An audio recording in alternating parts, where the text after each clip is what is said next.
And now, ladies and gentlemen, time to weigh in what will be our main event tomorrow afternoon here in Wollongong, Australia. This is 10 3-minute rounds for the WBO International Middleweight title. First to the scales, from Albania, now living and training in Italy, a former amateur star, now undefeated in 20 professional bouts with 9 KOs. He is the undefeated world number 12, Denis Nurja.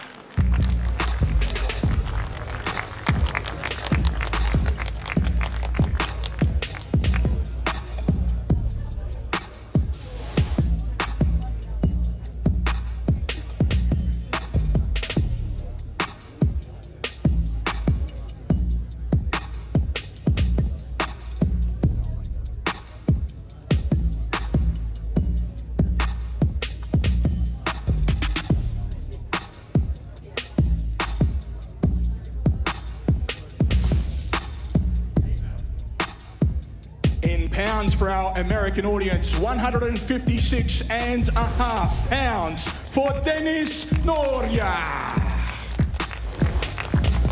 And now a fighter from Sydney, New South Wales, tomorrow having his 30th professional fight. He has 26 wins with 18 KOs and 3 World Championship defeats. He is the former world champion and the current world number 4 on the fast track. Back to the top, please welcome Tim Tszyu.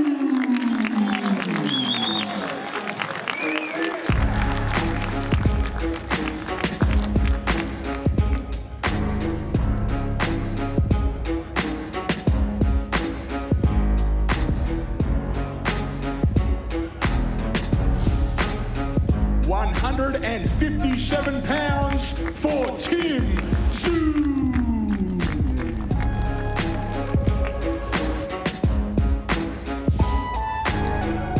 Again, we'll spare the translator, but I will get a word from the hometown hero before they do face off for this, your main event. Ladies and gentlemen,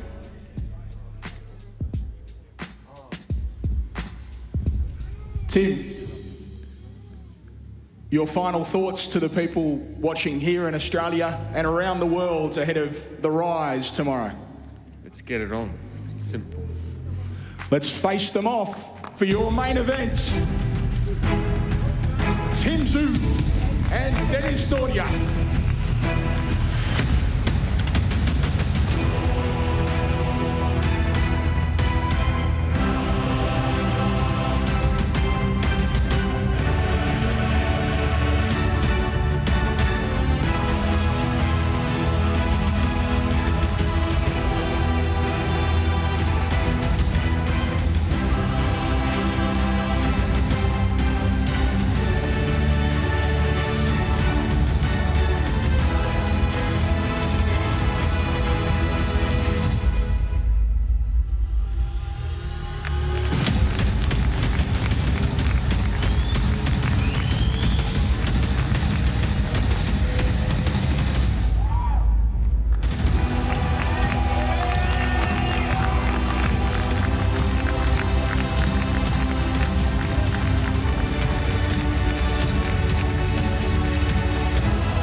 'Cons tomorrow it is for the WBO International Middleweight title between Australia's Tim Tszyu and the undefeated Denis Nurja. Thanks so much for joining us at the official weigh-in today. I'm Ben Damon. I'll see you tomorrow at the fights. Well, make no mistake, there is plenty of feeling in this fight. It's all going to spill out tomorrow right here at the Wynn Entertainment Centre in Wollongong, 11 a.m. on Main Event. Our coverage begins. Paulie Malignaggi and Pete Vidal are going to be there alongside me. They join me now. A lot more intensity in that moment, that final stare down between the two boys. There was that handshake at the very end, but the way Tim just had his eyes on Denis Nurja, we've seen that before. It's scary stuff, Paulie. Yeah, it's the game face now, you know. Nurja, I thought, was trying to stick out his hand for a handshake, and not only was Tim not having having it, but he kept staring at him, and it made Nurja a little bit uncomfortable. He started looking at the crowd, started posing, and Tim never took his eyes off him. So a little bit of gamesmanship.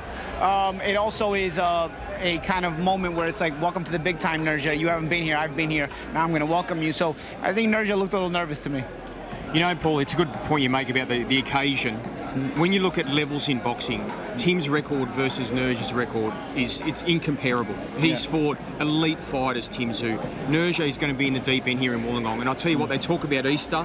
This is the resurrection of Tim Tszyu. I truly believe he has more in him. I know he's had some tough losses, but Paulie, in defeat, you can learn a lot, and I think he's learned a lot with his defence. He's been too centre-line in a lot of fights, but this time I think he won't. That right hand will be right up Paulie, and I don't believe he'll get exposed the way he has been in the past. Well, I think the road is paved. That we spoke about earlier with him getting in the ranking in the WBO, the Errol Spence fight on the horizon. The road is paved. He just has to walk it. So let's see how it looks tomorrow night.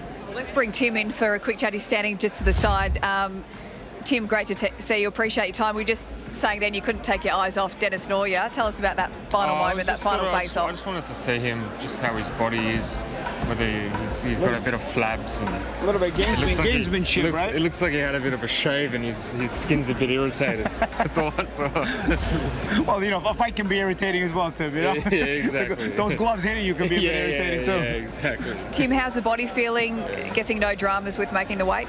Yeah, no dramas actually. I woke up this morning for the first time in my career. I didn't have to do like a bath or do a workout. So I sort of woke up at whatever time I was needed to and just hopped on the scales and I was there and I was like, yeah, it's the first time for me. Did it feel good to be able to do that? It was great, you know. Yeah. I didn't come, I wouldn't say, usually I'm like, like sucked in, yeah, I'm like, so I didn't get that feeling today.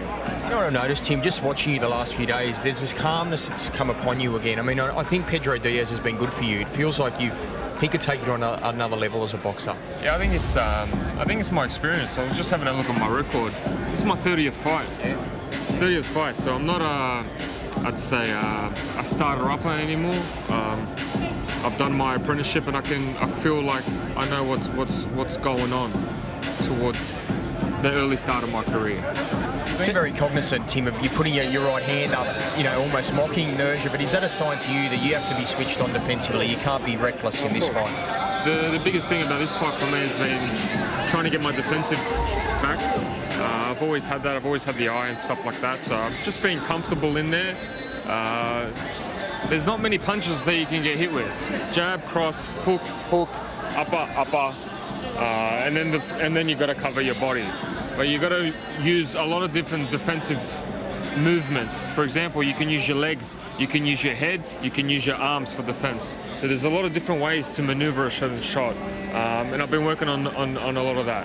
And tell us how important is it to you to make a statement here in this fight, Tim? You know, obviously there's a lot of clamor about the Errol Spence fight. Maybe Errol himself will be watching you tomorrow night on TV. I'm sure he is. So I'm sure, you know, there's an opportunity for you to make a statement both in the ring and after the fight.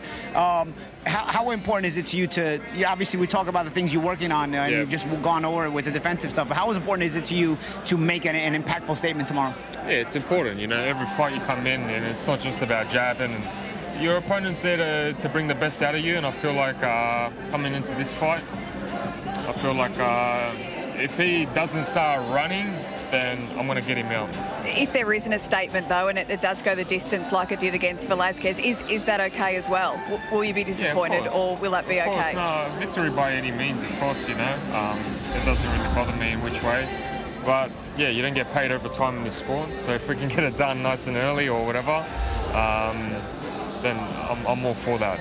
Tim, the year is shaping up for you. The road is kind of paved here, man, because we just saw this fight would rank you #1 in the WBO. There's a big Xander Zayas, Boots Ennis fight. Yeah. You're being discussed in the Errol Spence fight. Obviously, you don't want to look too far ahead. You're focused on tomorrow night, but there's an importance here of not just with winning, but also performing, because there's a big demand in a very popular weight class here. Yeah, 100%. And I feel like with my tools and what I've learned over the last couple years and my experiences that I've gone through, I should be able to put that on.